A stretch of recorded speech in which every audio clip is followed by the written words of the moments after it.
আজি পথালি পাহাৰত মুকলি কৰা হৈছে PPS অৰ্গেনিক নামৰ এখন বিপণী। বিয়লি প্ৰায় ৩ বজাত মুকলি কৰা বিপণীখনত মাজুলীৰ মহৰ দৈ, ক্ৰীম, বকুল ধানৰ চিৰা, কোমল চাউল, পিঠা, সান্দহকে ধৰি স্থানীয়ভাৱে উৎপাদিত খাদ্য সামগ্ৰীসমূহ উপলব্ধ হ'ব বিপণীখনত। পথালি পাহাৰ ব্যৱসায়ী সন্থাৰ সভাপতি প্ৰফুল্ল ভূঞাই ফিটা কাটি মুকলি কৰা বিপণীখনত স্থানীয়ভাৱে হাঁহ, পাৰ, ফিছাৰী মাছ উপলব্ধ হ'ব বুলি জনাইছে বিপণীখনৰ স্বত্বাধিকাৰ পংকজ পানী শইকীয়াই। মাজুলীৰ মহৰ দৈ, ক্ৰীম, মাছ, হাঁহৰ বাবে আগতীয়াকৈ যোগাযোগ কৰিবলৈ আহ্বান জনাইছে।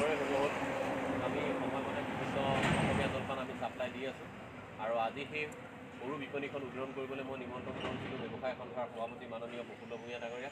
তেখেতক এখন ফুলাম গামোচাৰে মই আদৰণি জনাব। তেখেতক আজি এই বিপণীখন মানে চখ বুলি আপোনালোকে ক'ব পাৰে, কিন্তু মোৰ লগতে অন্ততঃ ৫টা পৰিয়ালে ইয়াত ইনভল্ভ হৈ আছে। মোৰ ঘৰত পেকেজিং কৰিবলৈ 5জনী মানুহ লাগি আছে, তেওঁলোকৰ পৰিয়ালটো চলিছে। এটা ল'ৰা ইয়াত থাকিব, তেওঁ কিবা এটা পাব। গতিকে এইটো এনেকুৱা নহয় যে খুব এটা ডাঙৰ ব্যৱসায় কিবা এটা কৰিবলৈ গৈছোঁ, কিন্তু আমি কৰ্মমুখী হ'ব লাগে আৰু কাম কৰাত লাজ নাই। মই কোনো কামৰ কাৰণে লাজ নকৰোঁ। কাম বুলি ক'লে আৰু এটা কথা আপোনালোকে মনত ৰাখক, কাম কৰ অসমীয়া নহ'লে মৰ। এতিয়া অসমীয়া মানুহে কাম কৰিব লাগিব।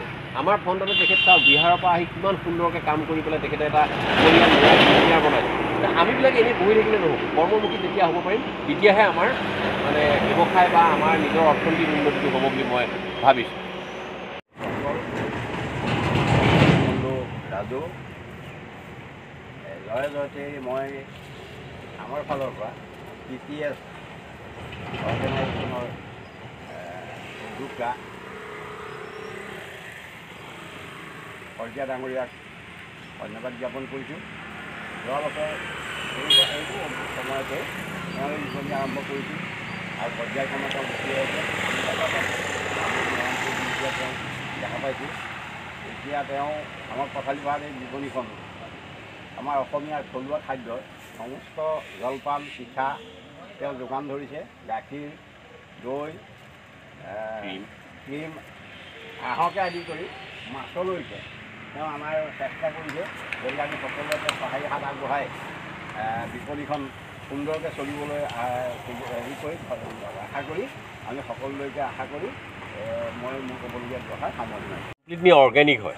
ইয়াৰ পাছত আহিলে আপোনাৰ মালভোগ ধানৰ চিৰা। মালভোগ ধানৰ চিৰাটো আপোনাৰ মালভোগটো কলটো খাবলৈ যেনেকুৱা, চিৰাটো খাবলৈ তেনেকুৱা সুন্দৰ। এইটো মালভোগ ধানৰ চিৰাৰ পাছত আমাৰ লগত আছে আপোনাৰ পিঠা।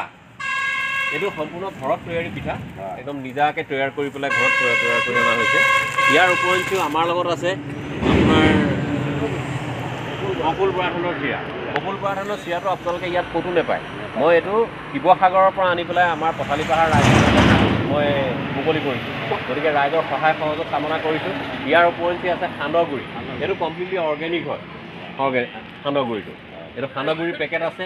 তিল আছে। তিল আপুনি মাৰ্কেটত যাওক 200 টকা কেজি। মোৰ ইয়াত আহিলে মই 180 টকা লিখিছোঁ, কিন্তু মই কনচেশ্যনত দি দিম তিলটো।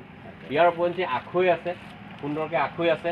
আপোনাৰ কোমল চাউল আছে আৰু কালিৰৰ পৰা ইয়াত উপলব্ধ হ'ব আপোনাৰ জহা চাউল আৰু মালপোৰা আৰু লগতে আপোনাৰ নাৰিকলৰ লাডু, তিলৰ লাডু। ইয়াৰ উপৰিও দুয়োটা দিনাখন আমি আপোনালোকৰ কাৰণে দৈ আৰু ক্ৰীমৰ ব্যৱস্থা কৰিছোঁ। যিসকল লোকে দৈ আৰু ক্ৰীমটো লওঁ বুলি ভাবিছে তেখেতসকলে আগতীয়াকৈ নামটো লিখাই গ'লে আমি বহুত ভাল পাম।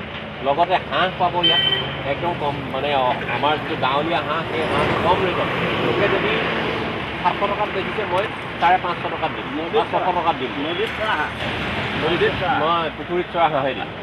আৰু 2 নম্বৰতে আমি মাছৰ লগতো কথা পাতিছোঁ। বোকাঘাটৰ বিলৰ এজন ব্যক্তিৰ লগত কথা পাতিছোঁ। তেখেতে যদি মাছটো ছাপ্লাই দিব পাৰে তেতিয়াহ'লে মাছো ইয়াত ৰাইজে খাব পাৰিব বুলি মই আশা ৰাখিছোঁ।